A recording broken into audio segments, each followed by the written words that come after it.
शिवाय। आप सभी को नाग पंचमी की ढेर सारी शुभकामनाएं। आज हम जानते हैं नाग पंचमी क्यों मनाई जाती है और सबसे पहले नाग पंचमी कौन मनाया था तथा सावन के पंचमी के दिन ही क्यों मनाई जाती है नाग पंचमी। आइए ऐसे कई सवालों के जवाब में भगवान शिव जी की कृपा से आज मैं आपको बतलाने वाली हूँ, तो वीडियो को लास्ट तक देखिएगा।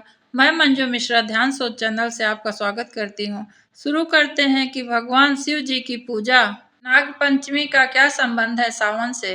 भगवान भोलेनाथ ही विष को धारण किया था और ऐसी कई कथाओं में लिखा हुआ है कि जब भगवान भोलेनाथ विष धारण कर रहे थे उसी समय 2-4 बूंद इधर उधर छिट गए और उससे ही यह नाग की प्रजाति भी, जितने भी विषधारी जीव हैं, इनकी उत्पत्ति उसी से हुई थी।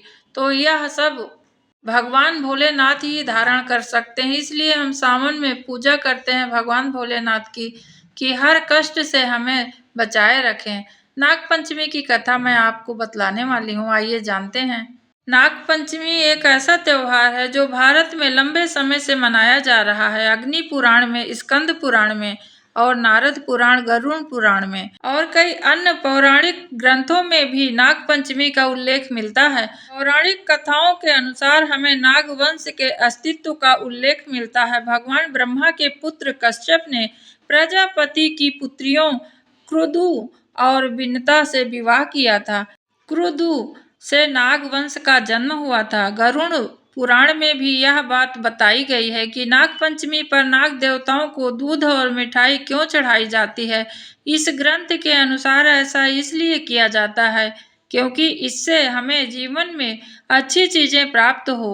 जो आपको सबसे प्रिय है वो भगवान भोलेनाथ को अर्पित करते हैं, तो इससे आपकी भक्ति और दृढ़ होती है। कथाएं कई प्रकार से कही गई हैं, उसमें से एक नाग देवता राजा तक्षक की कथा पर आधारित यह मैं आपको बतलाने जा रही हूँ। महाभारत में मिलता है कि राजा तक्षक ने राजा परीक्षित का वध कर दिया था। इस घटना से क्रोधित होकर राजा परीक्षित के पुत्र जनमेजय यह निर्णय लिया कि मैं अब सर्पों का वंश मिटा दूंगा और उन्होंने एक यज्ञ आयोजन करने का निर्णय लिया। जैसे ही यज्ञ शुरू किया तभी वहां पर आस्तिक ऋषि ने वहां आकर यज्ञ को रोका और जिस दिन आस्तिक ऋषि ने यज्ञ में विघ्न डाला था उस दिन को हम नाग पंचमी के रूप में मनाते हैं, क्योंकि यदि वो ना रोकते तो आज संसार में कोई नाग नहीं बचते। और जिस प्रकार अमृत का अपना वजूद है उसी तरह जहर का भी अपना वजूद है। ये कई प्रकार के दवाइयों में,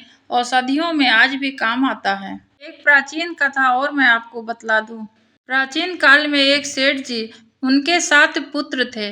सातों के विवाह हो चुके थे। सबसे छोटे पुत्र की पत्नी श्रेष्ठ चरित्र व विशुद्धि और सुशील थी, परंतु उसके कोई भाई न था। एक दिन बड़ी बहू ने घर लीपने के लिए छोटी बहू से कहती है कि चलो पीली मिट्टी लेकर आते हैं। दोनों बहुएं साथ में चली और थोड़ी दूर जाकर पीली मिट्टी खोदने के लिए उन्होंने खुरपी इस्तेमाल की। उसमें से एक सर्प निकला जिसे बड़ी बहू खुरपी से मारने लगी। तब यह देखकर छोटी बहू ने उसे रोकते हुए कहा, इसे मत मारो, यह बेचारा निरपराध है।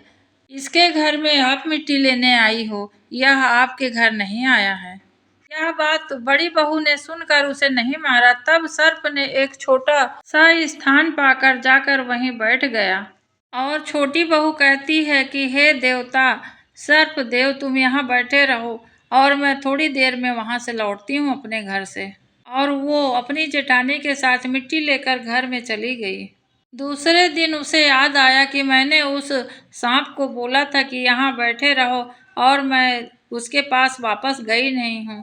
अब जाकर देखती है छोटी बहू तो वही जगह पे सांप बैठा हुआ था।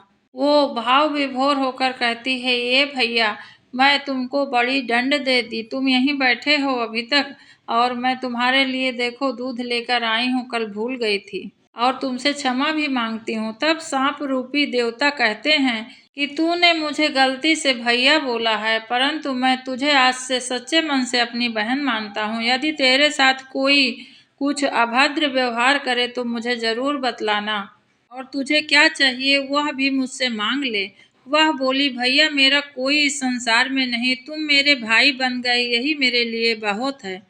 कुछ दिन व्यतीत हो जाने पर सर्प मनुष्य का रूप धारण करके उसके घर आया और बोला, मेरी बहन को भेज दो। सबने कहा कि इसे तो कोई भाई नहीं है, तुम कौन हो? तो वह कहता है कि मैं इसके दूर का भाई हूँ, बचपन में बाहर चला गया था और सबको विश्वास हो गया, घर वाले उसके साथ भेज दिए।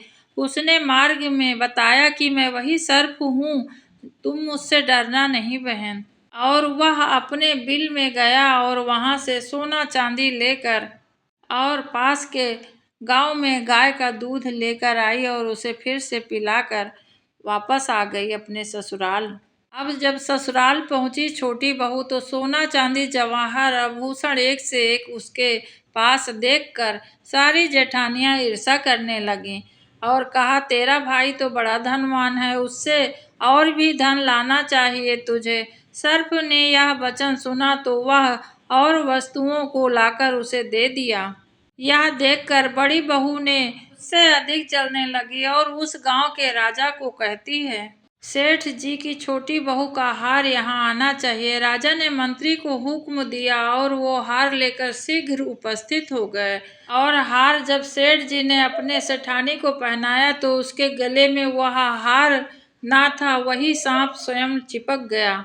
इससे डर के मारे तुरंत वह हार को मंत्रियों को वापस कर दिया सेठ ने।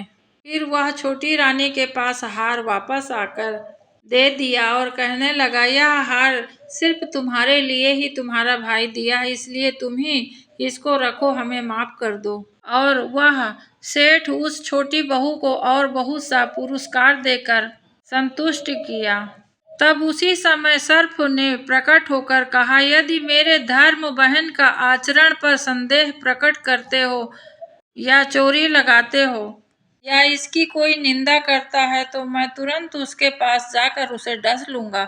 उस दिन से उसे कोई परेशान नहीं करता था। यह सुनकर छोटी बहू का पति भी बड़ा प्रसन्न हुआ। पूरा परिवार प्रसन्नता के साथ रहने लगा और बड़ा आदर सत्कार किया उस नाग देवता का।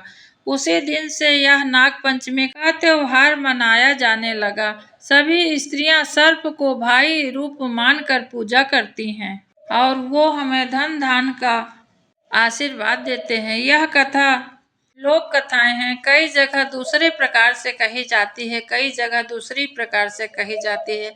कथाएं चाहे किसी प्रकार से भी कही जाएं, परंतु उनका भाव एक ही होता है कि हम 33 कोटि देवी देवताओं की पूजा करते हैं किसी भी रूप में। जिस प्रकार एक पेड़ होता है, उसकी जड़, तना और फल सब होते हैं, उसी प्रकार हमें सभी देवी देवताओं पर श्रद्धा होती है, क्योंकि सभी देवी देवता अपने अपने शक्तियों के अनुसार हमारी रक्षा करते हैं। भगवान श्री कृष्ण के ही सभी अभिन्न अंगों को बताया गया है शास्त्रों में। जिस प्रकार जब जरूरत पड़ी है उसी समय उस देवी देवता का विस्तार हो गया है। हमें श्रद्धा से युक्त होकर नाग पंचमी का त्योहार अच्छे से मनाना चाहिए। आप सभी को नाग पंचमी की एक बार फिर ढेर सारी शुभकामनाएं। आपका दिन शुभ हो, मंगल हो। इसी के साथ मैं अपनी वाणी को विराम देती हूँ। आज के लिए बस इतना ही। ओम नमः शिवाय। हर हर महादेव। सावन का पवित्र महीना चल रहा है। आप सभी को यह जरूर मैं कहूंगी कि पार्थिव पूजा का बड़ा विधान होता है। चाहे एक लोटा जल और 2 फूल और बेलपत्री बस चढ़ा दें, परंतु पार्थिव लिंग जरूर स्थापित करके एक बार सावन में पूजा करिए। इसका बड़ा ही महत्व है। भगवान भोलेनाथ आप पर कृपा करें। आज के लिए बस इतना ही। हरे कृष्णा।